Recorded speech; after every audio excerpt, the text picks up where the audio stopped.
Hello, everybody. Welcome to Galaxy Brains, where that is not your friendly neighborhood groundhog seeing his shadow. It is the shadow that has followed me since Tom Brady beat my hometown St. Louis Rams as a 2-touchdown underdog in 2002, and then just never ceased triggering me over the ensuing 2 decades, Denny. How are you today, Denny? Well, I don't have a 20-year shadow following me, so I do have that going for me. That's why I'm wearing black today. The funeral for the spirits that are now leaving me, that this man has finally retired. And we will get to that a little later in the show. Denny, we begin, as we so often should, we don't enough, with Jim Irsay, who is conducting yet another unconventional coaching search. They are now in their third go-around of interviews. They're interviewing people like I don't know, like they got to get a security clearance or something, or they're about to become like the president of Goldman Sachs or something like that. You have a theory on why we might be heading into round 3 of the Colts coaching search. What is it, Denny? Right. And before I start, I just want to thank Jim Irsay for everyone at Galaxy Brains for providing never-ending content for which we can riff. And this week is no different, as the Colts announced there would be perhaps an unprecedented third wave of interviews with head coaching candidates, including, of course, a Jim Irsay favorite named Jeff Saturday, who went 1-7 as interim head coach and generally was an embarrassment to the Colts and the league itself. But we have to respect Mr. Irsay because he is committed to wearing down general manager Chris Ballard in this process. He will have a 4th and a 5th and a 15th round of interviews for the head coaching spot. If that means his guy, Jeff Saturday, gets the job, you got to respect it. Good job, Jim Irsay. Keep it going. Yeah, you got to respect it. Just putting like a veneer on it too, because I mean, he's the owner. He could just be like, "We're going to hire Jeff Saturday." Right. He's still trying to make it appear respectable. Like, what if we just did it? One more time. One more. I don't know. Maybe Jeff Saturday will come this round. He actually will like have some plays, and maybe he'll actually have like a philosophy. I really thought he made progress in round 2. I mean, I know he didn't even show up for round 2. I just really thought he made progress in that one. I think we should give him another shot. I can actually hear the conversation where Jim Irsay is calling Jeff Saturday and saying, look, I got Chris Ballard to agree to a third round. This time you can't talk about taking field goals at the 1-yard line. Okay. You have to stop saying that you're going to take the points at the 1-yard line every time. Chris doesn't like that for some reason. You have to stop with that, the anti-analytics thing. And so maybe Saturday will say the magic word. And, Matt Rule said the magic word. It's analytics. Mike McCarthy said the magic word when he was, vying for that Dallas job. All you have to do is say analytics, and an owner will hire you. Yeah, and he also he's like, Jeff, maybe this interview, don't spend half the interview scrolling through Yelp reviews, finding out where we're trying to go, have a happy hour after this, and, get the little Tex-Mex and a nice little dinner. We can do that after the interview. But it was you're acting like you got it in the bag. So right. If you could make eye contact with Mr. Ballard one time, that would be great. I think that would up your chances here. And by the way, the list of candidates for the Colts coaching job has not really dwindled. I mean, there's still like a plethora of options out there, and we can't even figure out which ones are real and which ones are not. Yeah, no, it's just getting bigger and bigger. And there's Big Short author Michael Lewis. There's Rolling Stones frontman Mick Jagger for some reason interviewing for the Colts opening. There's Mike Martz is interviewing for the Colts opening. All right. Denny Dick Vermeil is interviewing for the Colts opening. There's the entire band, the Moody Blues. The surviving members of the Moody Blues are pooling together to try to. I mean, Jim Irsay, we know, is a classic rock fan. So they actually are pushing Jeff Saturday for this gig. So Saturday, actually, that's why he wants to wrap it up. He thinks if the Moody Blues get another interview, his chances could be in peril.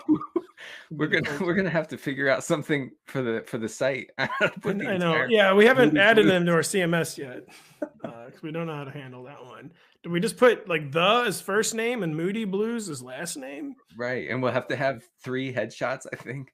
It'll be challenging. Here's hoping that Jeff Saturday gets the job, so we don't have to go through it. But speaking of more stable head coaching jobs, Pat, we're going to go across the country now to one of your favorite coaches in the league, Kyle Shanahan, who recently had a take on Jimmy Garoppolo. What was that? He did have a take, and I mean, So he said there was no scenario in which Jimmy Garoppolo is back with the San Francisco 49ers in 2023. And on its face, you can maybe believe that. I mean, Jimmy Garoppolo is, of course, having his third interview to be Colts head coach this week. He does some other things cooking.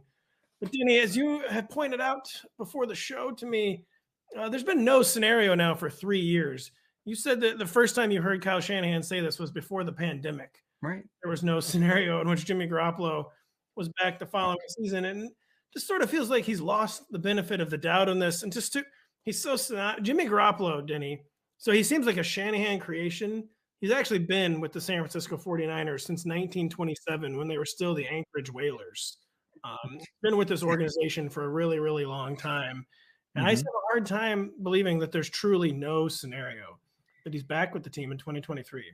If you look at the 49ers facility, if you look at the wall right when you walk in on the right, there's a picture of the 1927 Whalers with Jimmy Garoppolo in it, a la Jack Nicholson in The Shining at the Overlook Hotel. Okay, so that's true. I've seen it. I can confirm what Pat is saying. But yeah, it takes a galaxy brain in Kyle Shanahan's head to be snippy about this, to be almost outraged at someone asking, "Will Jimmy G be back?" Because the thing is, Kyle, and I'm sure I know you're listening, is that you've been saying this forever.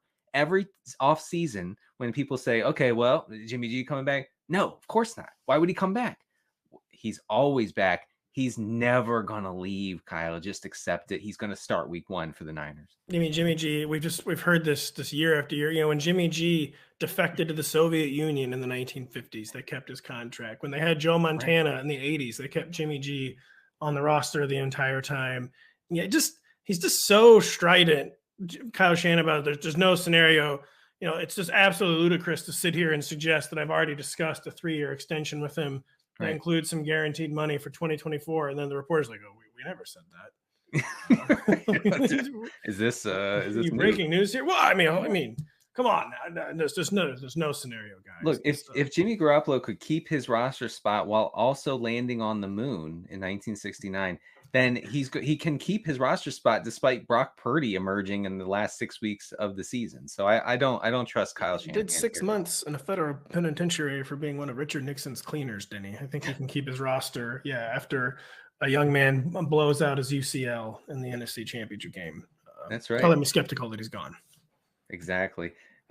From a guy who is in the league to a guy who's not in the league anymore. Amazingly, as you mentioned in the opening.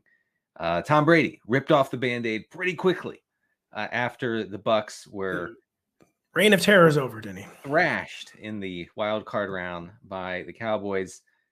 He came out on Monday morning and said that he's done. He is retired. He used the word retired, which last year he said something like, "I am currently stepping aside from the game of football," or something for the month of March. Very, very carefully worded phrase.